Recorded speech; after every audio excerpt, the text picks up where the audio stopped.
Don't go broke trying to look rich.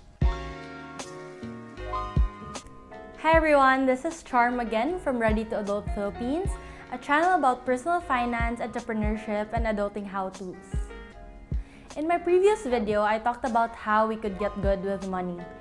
In this video, I would like to talk about why we're bad at money to begin with. In theory, you would think that personal finance is all about numbers and mathematics. But in reality, it's about psychology. That's why you hear the phrases retail therapy, impulse buying, or panic buying get thrown out a lot.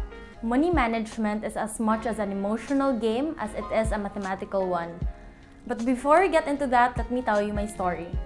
When I was still in college, my two goals after graduation were to buy a car and to buy a condo. After 2 years of working, at the end of 2017, I got my car. I don't regret my car. It was actually a pretty good deal. I got it repossessed from a bank. And if you want me to share that story, comment down below because I can tell you what things to look out for and for you to avoid the mistakes that I did. Anyway, after I got my car, I promised myself that in 2018, I would spend less and try to really save up because I was renovating the house and I was gonna be paying for my car for 2 years. But I never let go of the goal of buying my own condo, so I still wanted to save up. And I thought it would be easy because of the success I had in my business. I believed that I was earning enough to cover all my new expenses. I even traveled a lot more and ate out a lot more instead of cooking at home. But then I realized my savings was not moving at all and I felt really bad. And that was when I realized I was a victim of lifestyle inflation. Lifestyle inflation is the common culprit why people can't pay off their debt or increase their savings or save up for retirement or even invest even if they're getting more successful and earning more. In a nutshell, lifestyle inflation is when your income increases but your expenses goes up as well. So you're not really saving more than you were saving a few years ago or even 10 years ago. We start telling ourselves that we deserve more because we're earning more, when instead what we should be doing is to widen the gap. The gap that I'm talking about is between the income and expenses. And we don't want that gap to stay the same. That's why we need to increase our income or decrease our expenses. Here are some mistakes that results to us living paycheck to paycheck. Mistake number 1, you're a jealous neighbor. Comparing yourself to others has never been easier. With social media's curated feeds and life highlights, it's so easy to say to each other, "Why don't I have that yet?" We somehow think that we need to have the same things and experiences that others have. But life is not really a race. As long as you're making conscious efforts to be better every day, you'll get there. And going to that vacation that will leave you broke or buying that phone that you simply can't afford is not gonna help you reach your goals.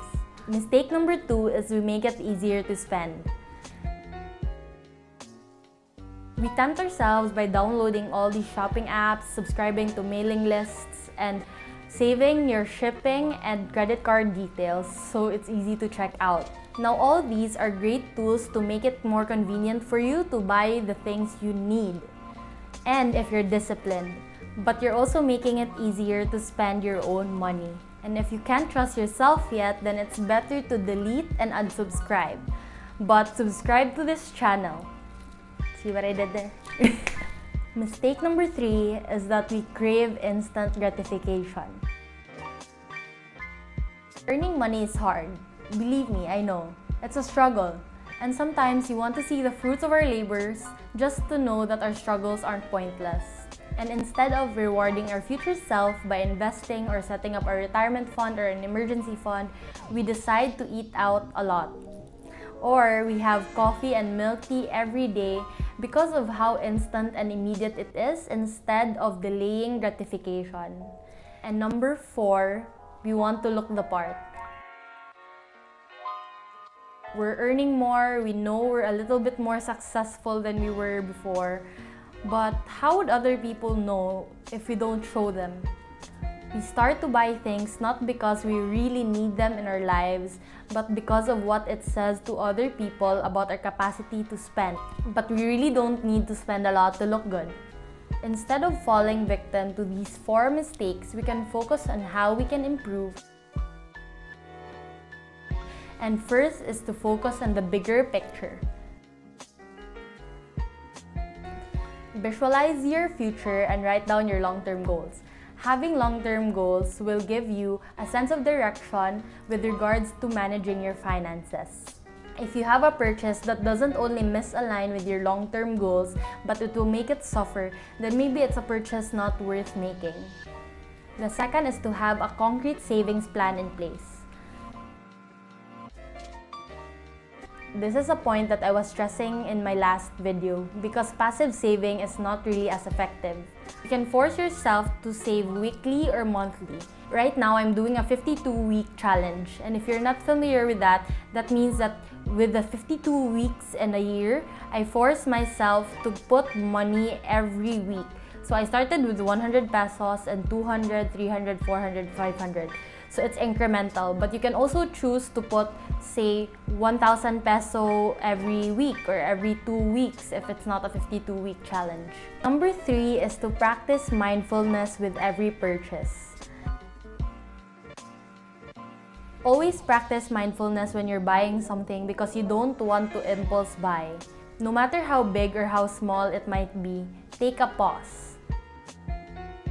So, for example, you're buying a cup of coffee or you're deciding if you want to eat out. Give it a minute or 2. If you want to buy a new pair of shoes or a new bag, then give it a month. And if you want to buy a house or a condo or a car, then give it a few months or even up to a year or more. Just be conscious of whether you want to really spend that money or not. And number 4 is educate yourself. I know financial literacy isn't really taught in schools, and even if it is, it's our responsibility to educate ourselves on how to handle our own personal finances. The more knowledge you have about personal finances, the better you can protect yourself from the harms of lifestyle inflation. Videos like this are a great start, but you can also read books, read up articles online, or even look for more videos where you can educate yourself on the financial management techniques that you need. And lastly, treat yourself. I know it might sound contradictory to what I've been telling you in the last couple of minutes, but I don't want you to deprive yourself if you can really, truly afford the nicer things in life. However, you need to be really smart about it too. You can set up a reward system that works for yourself. A balance needs to be achieved in order to encourage financial stability and personal happiness. Just remember not to reward yourself too often because moderation is key. And that's it. Lifestyle inflation is the main reason why we're bad at money, and it's fully within our control to change it. The keyword is balance. I would go and tell you to live like you're broke, but I know that's not sustainable for many of us, including myself. We are wired to work harder when we know that our hard work is paying off. And I'm not saying that your quality of life should not improve because it's natural for lifestyle inflation to gradually happen over time. It's normal for people to dream about a better life, and that's not a bad thing. What I'm saying is, if you can't afford it now, don't go broke trying to look rich. And that's it for lifestyle inflation. I know it's a bit long. If you haven't seen my previous video on 5 tips on how to get good with money, then it's a perfect video to watch after this one. I will leave the link in the description. If you like this video, then please leave a thumbs up, subscribe to this channel, and maybe you can share this video to your friends and family as well.